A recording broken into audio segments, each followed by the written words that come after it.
आज आपका पहला क्वेश्चन है, एक मनुष्य 2 गायों को 1955 रुपये प्रति गाय की दर से बेचता है। एक से उसे 15% लाभ होता है तथा दूसरी से उसे 15% की हानि होती है, तो कुल पर प्रतिशत लाभ अथवा हानि ज्ञात करो। अब ध्यान दीजिए, मनुष्य 2 गाय बेचता है, 2 गाय है। पहले गाय को खरीदा रहा होगा क्रय मूल्य, पहले का कुछ रहा होगा, दूसरे का कुछ रहा होगा। क्यों? क्योंकि जब वो दोनों का विक्रय मूल्य समान है, ध्यान दीजिए, पहले को भी वो 1955 रुपये और दूसरे को भी 1955 रुपये में ही बेचता है। जब दोनों को समान पैसे में बेचता है तो उसे लाभ और हानि कैसे हुआ होगा, ये उसके क्रय मूल्य पर निर्भर करता हो सकता है पहले वाली गाय को कम में खरीदा हो और इतने में बेचा हो, और दूसरे वाली को ज़्यादा में खरीद लिया हो और इतने में ही बेचा हो, तो उसे हानि होगी ही। तो इस कंडीशन में हमें ये बताना टोटल पर, जब 2 गायों को टोटल को बेचता है, दोनों को मिलाकर कितने में बेच रहा है, 5 5 10, 5 5 10 1 11, 9 9 18, 1 19, 1 1 2 1 3, अर्थात दोनों गायों को मिलाकर वो कितने में बेच रहा है, 3910 रुपये। अब हमें ये पता करना है कि दोनों गायों को मिलाकर वो खरीदा कितने में होगा। जब दोनों गायों का क्रय मूल्य भी आ जाएगा तब हम पता कर पाएंगे कि उसे टोटल पे लाभ हो रहा है या टोटल में हानि हो रहा है। तो जब दोनों गायों का क्रय मूल्य मालूम होगा तभी हम पता कर पाएंगे लाभ हो रहा हानि हो रहा, उसके बाद हम लाभ या हानि प्रतिशत ज्ञात करेंगे। तो देखिए, पहले गाय पर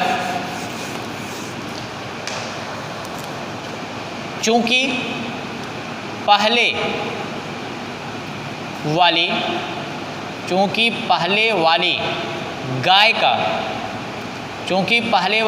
का विक्रय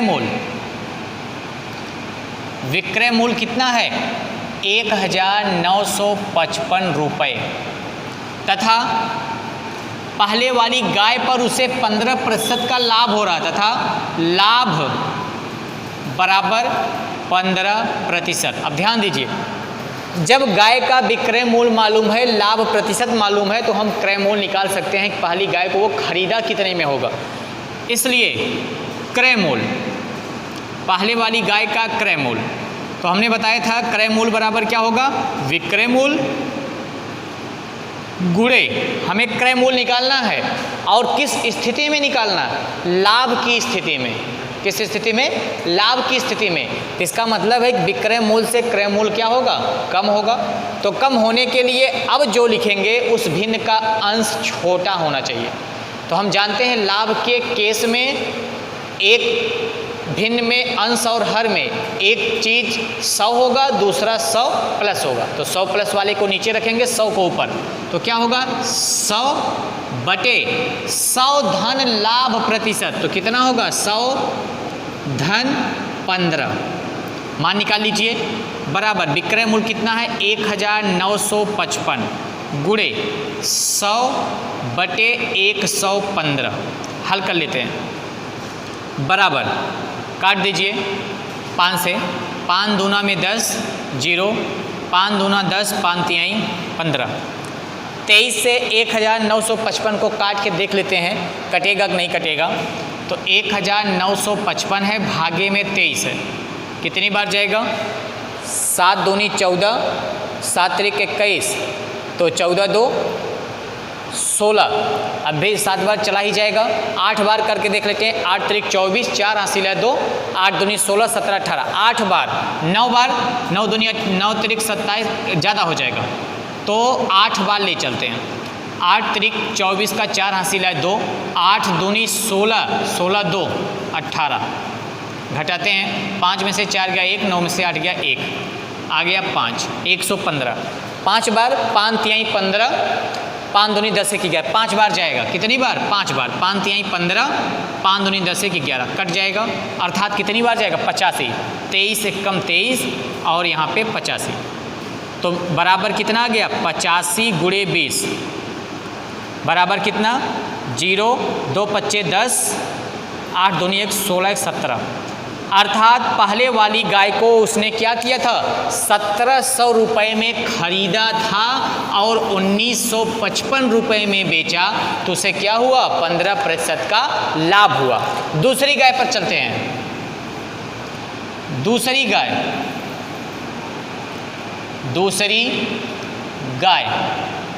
का दूसरी वाली गाय का भी विक्रय मूल्य दिया है। दूसरी गाय का विक्रय मूल्य कितना है, वही है 1955 रुपये ही है। दूसरी वाली गाय का विक्रय मूल्य कितना है, 1955, तथा दूसरी पर उसे हानि हो रहा, कितने का, हानि बराबर, दूसरी पर उसे हानि हो रहा बेचने पर कितने का, 15% का। तो अब हानि के कंडीशन में भी हमें क्रय मूल्य निकालना है, इसलिए क्रय मूल्य। तो अब क्या होगा, क्रय मूल्य बराबर विक्रय मूल्य। अब की बार देखिए, हानि के कंडीशन में अंश और हर में एक तो 100 होगा, दूसरा क्या होगा, 100 माइनस होगा। अब हमें ये पता करना 100 को ऊपर लिखें, 100 माइनस वाले को ऊपर लिखें। तो क्रय मूल्य निकालना है, वो भी हानि की स्थिति में। तो हानि होने पर क्रय मूल्य ज़्यादा होता है विक्रय मूल्य, तो ज़्यादा की कंडीशन में 100 को ऊपर, 100 बटे हानि 100 माइनस 15 बराबर विक्रय मूल्य 1955 गुणे 100 बटे 100 में से 15 घटाएंगे, कितना आएगा, 85। 85 5 90 10 100, तो 85 आ गया। 5 से फिर काट देते हैं, 5 दूना में 10, 5 एकम 5 और 5 सते 35, 17 आ गया। 17 से 1955 में भाग करके देखिए कटता है, चेक कर लेते हैं। 17 एकम 17, 9 में से 7 गया 2, 17 दूनी 34, एक बार ही जाएगा। तो 15 में से 7 गया 8, कट गया, फिर 5, तो 17 25 85, अर्थात कट जाएगा कितनी बार, 115 बार। तो ये 17 से कट जाएगा, तो 17 और यहाँ कितना आया था, 155 आया था,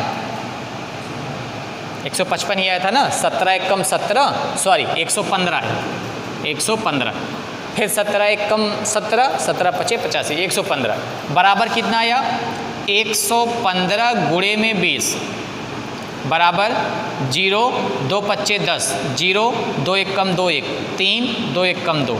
अर्थात वो दूसरी वाली गाय को कितने में खरीदा था, 2300 में, और बेचा कितने में था, 1955 में।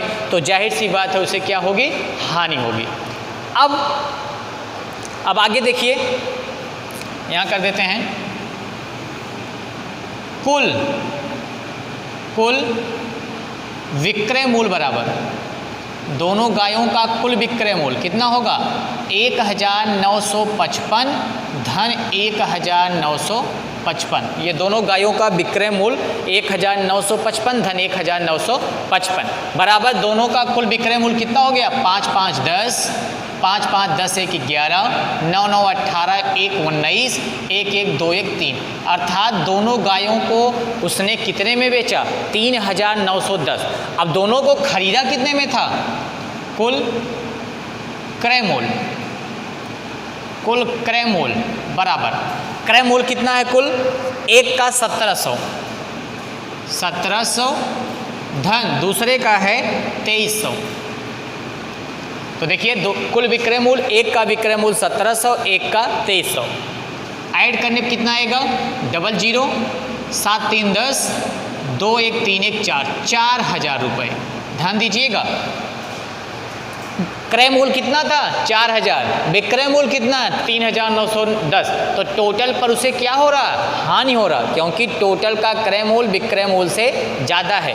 इसलिए हानि बराबर, हानि कितने रुपए का होगा, 4000 माइनस 3910, अर्थात कितना रुपया, 0 में से 0 गया 0, 10 में से 1 गया 9, 9 में से 9 गया 0, 3 में से 3 गया 0, अर्थात उसे 90 रुपये की हानि हो रही है। तो अगर क्वेश्चन में केवल हानि पूछा होता तो 90 रुपये हमारा आंसर होता, लेकिन उसने पूछा क्या है, हानि अथवा लाभ प्रतिशत। तो जब हानि आ गया, इसलिए हानि प्रतिशत बराबर 90 हानि बटे क्रय मूल्य। क्रय मूल्य टोटल कितना है, 4000 गुणे में 100, हल कर लीजिए 0 0 0 0 0 0 अर्थात कितना आ गया 9/4 प्रतिशत। सही बटा में बदलेंगे 4 दूना में 8 1/4 प्रतिशत। ये हमारा होगा आंसर। आंसर कितना होगा 2 सही 1/4 प्रतिशत का उसे क्या होगा हानि होगा। ये तो आपका हो गया बेसिकली हमने इसको लगा दिया, लेकिन हमने एक ट्रिक भी बताया था। अब 3 पन्ने का क्वेश्चन हम 3 लाइन में लगाएंगे। हमने ट्रिक बताया था कि अगर एक बार किसी सामान पर लाभ हो एक बार हानि हो, दोनों बार लाभ हो दोनों बार हानि हो, शुरू में हानि हो बाद में लाभ हो, उसके लिए हमने फार्मूला बताया था कि टोटल हमें क्या होगा ऐसे स्थिति में टोटल। और हमने दूसरी बात आपको ये भी बताई थी, आप क्वेश्चन देखकर बता देंगे, जब समान राशि का लाभ हो और समान राशि का हानि हो तो हमेशा ऐसी स्थिति में हमें हानि ही होती है। अब हानि कितने की होगी इससे निकालना पड़ेगा। तो यहाँ पे देखिएगा एक लाइन का, पहले उसे लाभ हो रहा है तो लाभ के कंडीशन में +15 का लाभ हो रहा है। दूसरी बार उसे 15 की हानि हो रही है -15। अब प्लस माइनस का गुणा -15 गुणे 15/100, इसी को हमने बताया था हल करना। तो शुरू के 15 कट गए तो बचा क्या माइनस, और माइनस हमें क्या बताता हानि बताता बराबर। अब माइनस को हमें लिखना ही नहीं है, केवल माइनस से हानि पता चलेगा। सॉल्व कर लीजिए 5 तिहाई 15 5 दूना 10 0, फिर 5 तिहाई 15 5 चौका 20, तो -3 त्रिका 9/4 बराबर 4 दूनी 8, 2 सही 1/4 प्रतिशत की हानि। माइनस से केवल हमें हानि पता चलेगा, माइनस लिखना नहीं है। तो देखिए 3 पन्ने का क्वेश्चन 3 लाइन में लगा ना, तो ये तभी लगा पाएंगे जब आप ये जानते रहेंगे।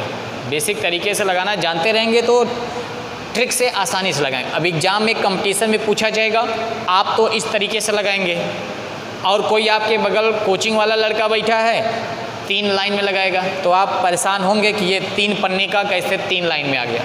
तो ये सब कंपटीशन में किसी से आप कंपटीशन में आगे तभी बढ़ पाएंगे जब कुछ अलग जानते रहेंगे।